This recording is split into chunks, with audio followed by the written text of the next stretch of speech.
সবাই কেমন আছে? বাড়িতে পুজো, মনসা পুজো, তো সেটা নিয়েই ব্যস্ত। কালকে আনতে যাব, কালকে 15 আগস্ট মাকে আনতে যাব। আর আমাদের আলাপাতা হয়, 5 দিন আগে আমাদের আলাপাতা হয়। তো মানে নিয়ম নিষ্ঠাভাবে, মানে আলাপাতাটা তো খুবই মানে একটা নিয়ম নিষ্ঠার ব্যাপার। সেটা যারা আলাপাতেন তারা জানে। ড্রেস আপের ব্যাপার থাকে, কারণ ঠাকুর আনতে যাওয়া একদিন আর একদিন পুজোর দিন।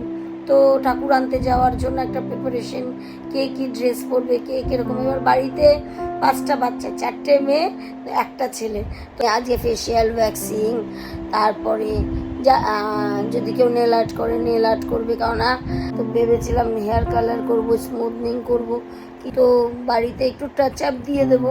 এবার জানি না এতটাই বিজি টাচ আপ দেওয়া যাবে কি যাবে না, এইভাবেই আমাকে থাকতে হবে কি না।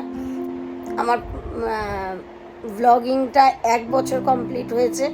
তো গেল বছর আমি শ্রাবণ মাস থেকেই শুরু করেছিলাম।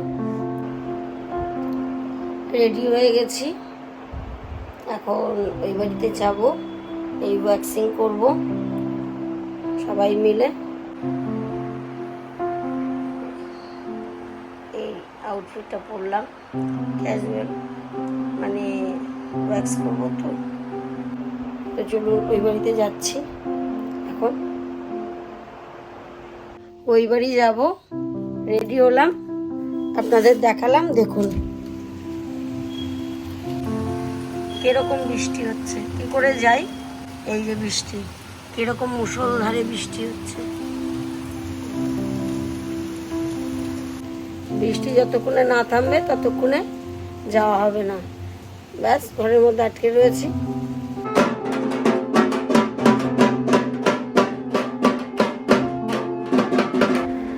নমস্কার, সবাই কেমন আছেন? আশা করি সবাই খুব ভালো আছেন। এই কামনা নিয়ে একটা নিউ ব্র্যান্ড ব্লগ শুরু করছি। আজকে ঠাকুর আনতে যাওয়া, মানে আজকের দিনটা ভেরি ভেরি স্পেশাল ডে। কারণ সারাটা বছর মাকে আমরা পুজো করি, আর আজকের দিনে মা পুরনো যে মূর্তি সেটা বিজয় হয়, নতুনভাবে মা যে আসে, মানে আমাদের যত খারাপ জিনিস মা সঙ্গে করে নিয়ে যায়, আর যত নতুন মানে আমাদের আশা আকাঙ্ক্ষা আর যে সব মা সঙ্গে করে নিয়ে আসে। তো তার জন্য আমার মা আমার বাড়ির মাকে নিমন্ত্রণ জানাতে এসছে। এটা প্রত্যেক বছর মা করে, মাকে নিমন্ত্রণ করে নিয়ে যায়, যেহেতু আমিও নিমন্ত্রিত থাকি। তো মায়ের এই কাজ হয়ে যাওয়ার পর আমি রেডি হয়ে গেছি। রেডি হয়ে মানে ওই বাড়িতে আমাকে তাড়াতাড়ি যেতে হবে।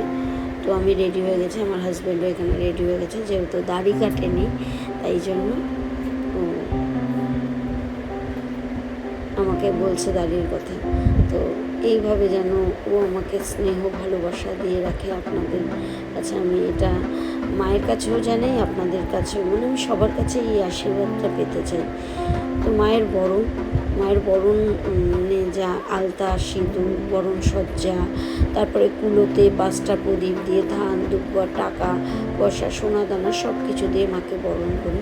মায়ের বরণ হয়ে যাওয়ার পরেই আমরা বেরিয়ে পড়েছিলাম মাকে আনতে। মায়ের বিজয়, মায়ের মুখটা দেখে এমন মনে হচ্ছে যেন মা নতুন করে সিঁদুর দিয়ে সেজেছে।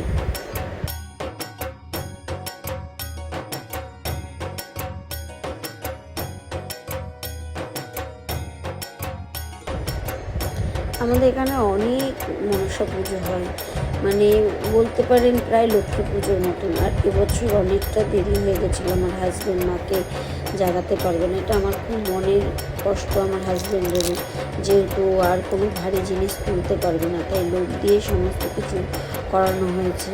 এখানে সবাই আমরা সারি সারি গঙ্গার ঘাটে বসে গল্প আড্ডা দিচ্ছিলাম। আর গেল বছরও আপনাদের দেখিয়েছি, এটা আমাদের রিচুয়াল। মায়ের চরণে জল দিয়ে মাকে ঠান্ডা করে, মাকে আদর করে মনের সমস্ত কামনা জানিয়ে যাই যে মা তুমি নতুন করে যখন আসছো আমাদের সব আর্জি পূরণ করো। আমরা যা মনে আশা নিয়ে তোমাকে পুজো করি, তোমার আরাধনা করি, তোমার সেবা করি, সেটা যেন ফুলফিল হয়। তো মাকে ছেড়ে যেতে একটা বিশাল কষ্ট লাগে, কিন্তু মা আবার নতুন করে আসবে সেটারও একটা আনন্দ থাকে। তো সবাই, বাড়ির যত সদস্য আছে সবাই মিলে মাকে এই রিচুয়ালটা ফলো করি। মায়ের চরণে জল দেওয়া, মাকে আদর করা। তারপরেই উঠে গেছিলাম আমরা গাড়িতে। আইসক্রিম নিয়ে এসছে, মনের কষ্ট কীভাবে মেটাবো, একটা তো কিছু দিয়ে হবে।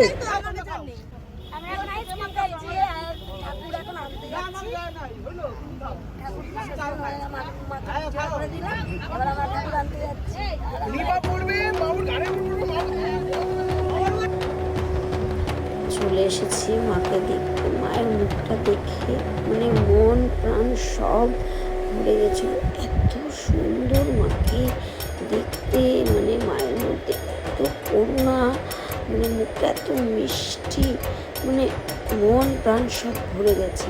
আমরা চলে গেছিলাম প্রদীপ রুদ্রপালের স্টুডিওতে, মানে যে নাকি শ্রীভূমির দুর্গা তৈরি করে, সেখান থেকে আমাদের মা আসে।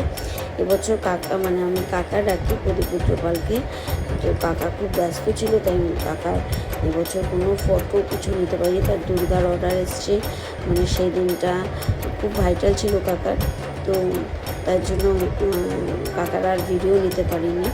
তো ওখান থেকে কাকার লোক পাঠিয়েছে ঠাকুর তোলার জন্য।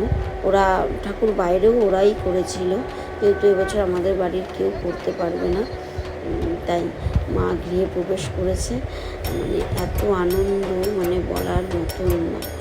আর এটা হচ্ছে তার পরের দিন, অধিবাসের দিন, মানে পুজোর আগের দিন। ঠাকুর যেদিন আসে তার পরের দিন আমাদের অধিবাস হয়, তারপরের দিন আমাদের পুজো হয়, মানে দুদিন আগে আমাদের বাড়িতে মা আসে। মা যে কী অপরূপা।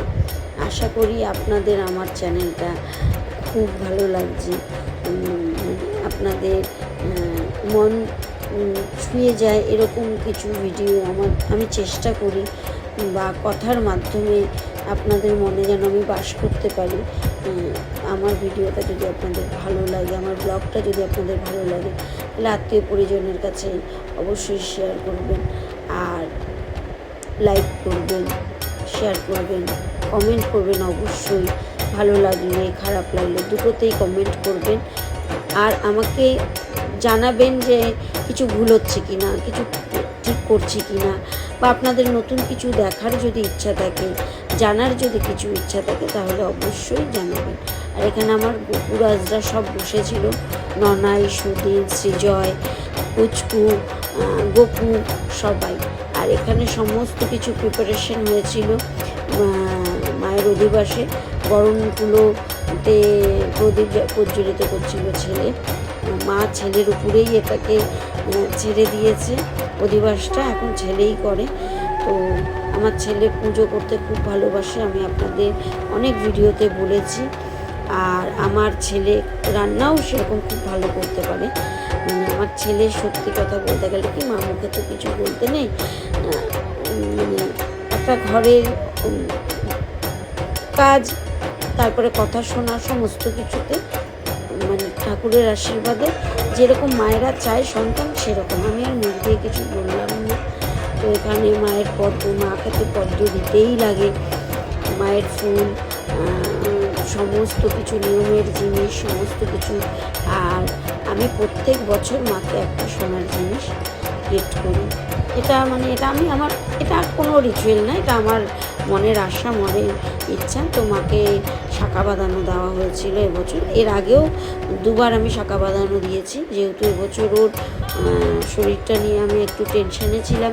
এত বড় বিপদ থেকে মা আমাকে উদ্ধার করেছে, আমার হাতের শাঁখা স্মৃতির সিঁদুর রক্ষা করেছে, তাই মাকে আমি এবছর শাঁখা বাঁধানো দিয়েছি। তো ওটা আমি আর দেখানোটা ঠিক মনে করিনি, তাই জন্য আর আমি দেখাইনি। তো আপনারা জানাবেন আমি ঠিক করেছি কি ঠিক করিনি, তাহলে ওটা একটা শো অফের জায়গা হয়ে যায়। তো মায়ের পুজো সম্পূর্ণ কমপ্লিট হয়ে গেল। আমাদের রাত্রির 12টার পরে অধিবাস হয়, মোটামুটি রাত্রির 1টা বেজে গেছে। তারপরে আমরা বাড়ি গিয়ে বিশ্রাম করেছি। ভোর 4টের সময় ফুলমালা আনতে যাওয়া হয়। তো পরের দিন মায়ের পুজো খুব খুব খুব এক্সাইটিং। আপনারাও মায়ের কাছে মনের কামনা জানান, যদি ফুলফিল হয় তাহলে কমেন্টে অবশ্যই জানাবেন। আমি এটুকু মানে গ্যারেন্টি, মানে আমি আত্মবিশ্বাস যে আপনারা যদি মায়ের কাছে কিছু চান অবশ্যই সেটা হবেই, মানে আমি এটা বলতেই পারি।